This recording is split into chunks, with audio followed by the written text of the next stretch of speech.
Sejam bem-vindos mais uma vez e vamos a mais um vídeo.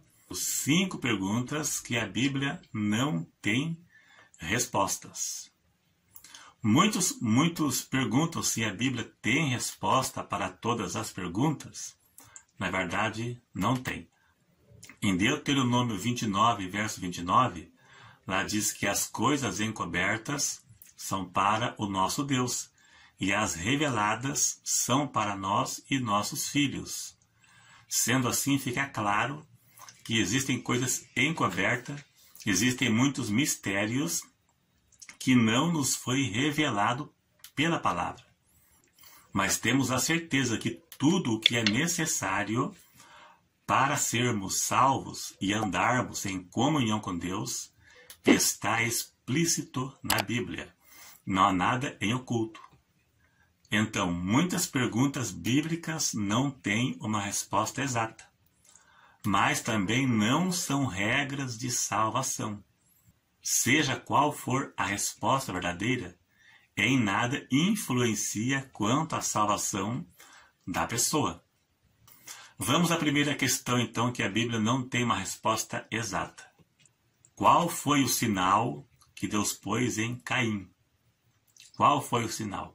Gênesis 4, versos 14 e 15. Veja na sua tela. Eis que hoje me lanças da face da terra, e da tua face me esconderei, e serei fugitivo e errante na terra, e será que todo aquele que me achar me matará. Se referindo a Caim. O Senhor, porém, disse-lhe: portanto, qualquer que matar a Caim, 7 vezes será castigado. E pôs o Senhor um sinal em Caim, para que não o ferisse qualquer que o achasse. Provavelmente um sinal visível para que ninguém o matasse. Um sinal que o identificasse e que soubesse, talvez, das consequências caso alguém o matasse. A pessoa que o matasse saberia das consequências. Veja que tem um ponto de interrogação. Alguém que saberia da história de Caim e saberia também que este sinal seria para indicá-lo como o Caim. E se matasse, 7 vezes seria castigado. Qual seria esse sinal? Será que Deus carimbou a testa de Caim com ferro quente para que todos que ouvessem sabiam que era ele? Claro que é uma ironia, né? Claro, estou brincando, né? Mas qual será esse sinal? Não sei, ninguém sabe. Vamos para o segundo, então. Por que Satanás queria o corpo de Moisés? Judas 1, verso 9, fala sobre esta batalha. Veja na sua tela, vamos ler o texto para ficar mais fácil.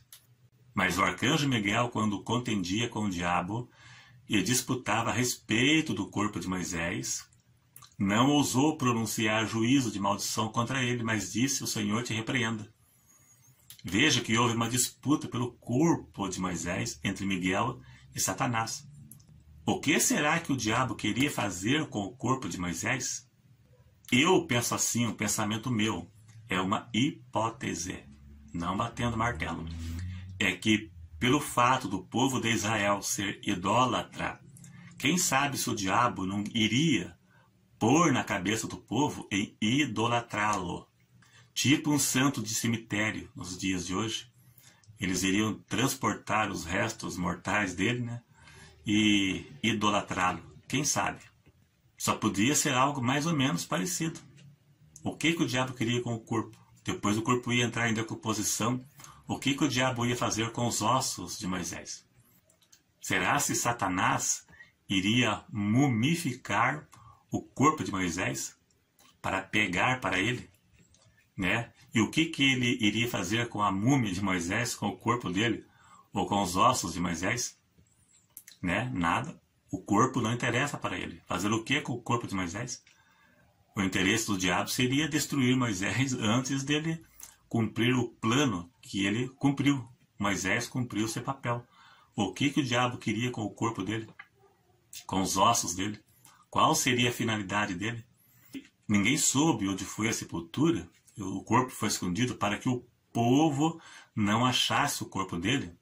Pois a Bíblia diz que nunca ninguém descobriu a sepultura de Moisés. Então Deus escondeu o corpo de Moisés justamente para Israel não achar o corpo dele. Porque quem sabe não faria um santo de cemitério como tem hoje aí. Né? O diabo não ia querer o corpo dele. O diabo ia introduzir coisas na mente dos israelitas.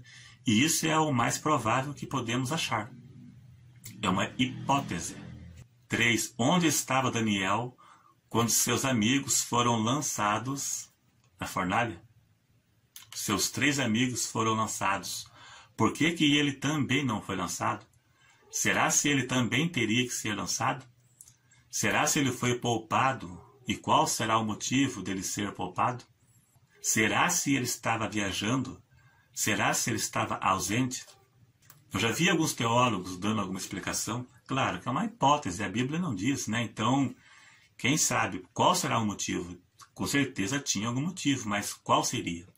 4. Quem são os 24 anciãos do Apocalipse?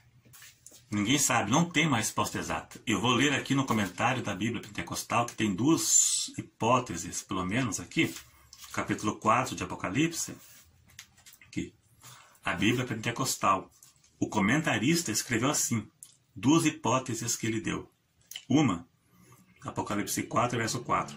Alguns creem que representam a totalidade da igreja no céu. Ainda outros acreditam que representam Israel e a igreja juntos em adoração a Deus. Então, 12 mais 12, 24. A associação de 12 tribos de Israel mais 12 a igreja. Somam 24, o povo de Deus das 2 eras. Então, é uma hipótese que o escritor da Bíblia Pentecostal, o comentarista da Bíblia Pentecostal, ele suponhou, né? É uma hipótese, né? Então quem sabe, mas não dá para bater o martelo. Quando lemos aqui sobre os 24 nações, dá a entender que são seres literais e não simbologias, não são simbólicos. E eu entendo assim, que são seres literais, não são simbólicos. Mas se você estudar tudo aqui, toda vez que falo sobre os anciãos, dá para entender que é algo literal mesmo. São seres literais e reais, não são simbólicos. Agora o 5º, onde estava Jesus dos 12 aos 30 anos? Onde ele estava? O que foi que ele fez? A Bíblia não fala a vida de Jesus dos 12 aos 30 anos. A Bíblia não responde isto.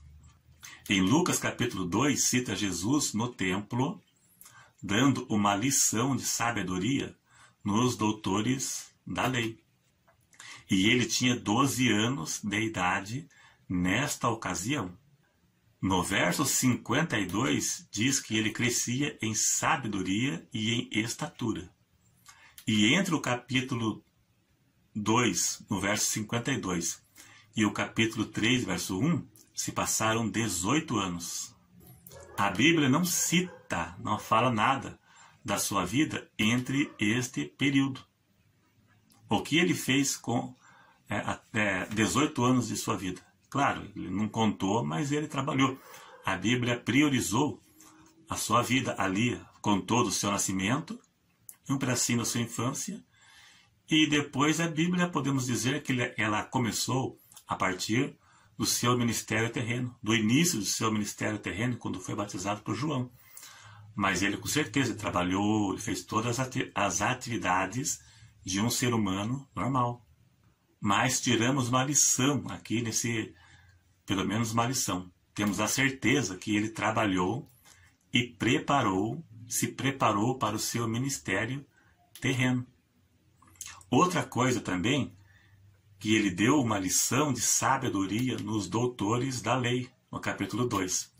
Veja que os doutores da lei, conheciam a letra, só a letra, a lei. Eles entendiam tudo sobre a lei. Mas eles conversaram com o próprio Deus sem saber que estavam falando com Deus. Eles não sabiam quem era Jesus.